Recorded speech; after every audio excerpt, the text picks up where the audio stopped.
17 के पहले की स्थिति क्या थी? न सरकार के एजेंडे में शिक्षा थी, न गरीब बच्चों के बारे में या सामान्य किसी भी बच्चे के बारे में कोई चिंता भी नहीं थी, क्योंकि उनके लोग नकल कराते थे। नकल कराने के लिए उनके लिए आवश्यक था कि स्कूल में पठन पाठन न हो, भले इन बच्चों के भविष्य पर विपरीत असर पड़े, उन पे कोई चिंता नहीं होती थी, उनका अपना काम चल लेता था।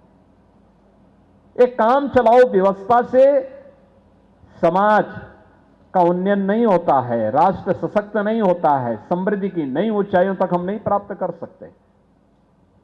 याद रखना, सामाजिक और आर्थिक समानता लानी है, सामाजिक न्याय के लक्ष्य को सही मायने में जमीनी धरातल पर उतारना है, तो हमको सबको शिक्षित करना पड़ेगा।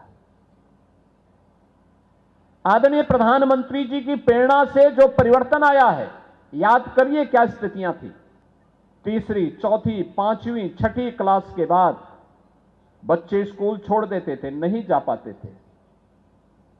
लोग क्या बोलते थे? हम बोलते थे क्यों बच्चे स्कूल छोड़ दे रहे हैं, क्यों हमें दिन भर बच्चे घूमते हुए दिखाई देते हैं।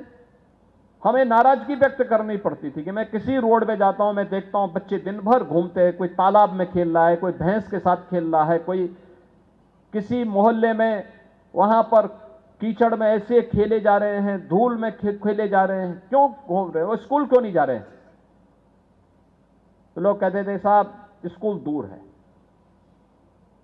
हमने प्रदेश भर से डाटा इकट्ठा करवाए और इकट्ठा करने के बाद हम लोग इस निष्कर्ष पर पहुंचे कि वे स्कूल इसलिए नहीं जाते थे क्योंकि स्कूल में टॉयलेट नहीं थे, बालक और बालिकाओं के लिए टॉयलेट नहीं थे, पेयजल की व्यवस्था नहीं थी, असमय अस्वस्थ होते थे बच्चे।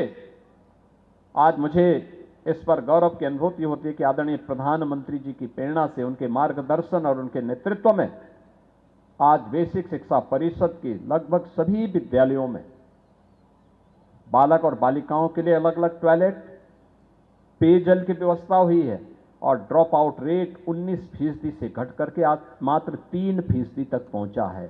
और मैं बेसिक शिक्षा परिषद से जुड़े हुए सभी अधिकारियों और सभी गुरुजनों से, सभी शिक्षकों से इस बारे में विनम्र अनुरोध करूंगा कि ड्रॉप आउट रेट को 0 तक पहुंचाने के लिए हमें कार्य करना है।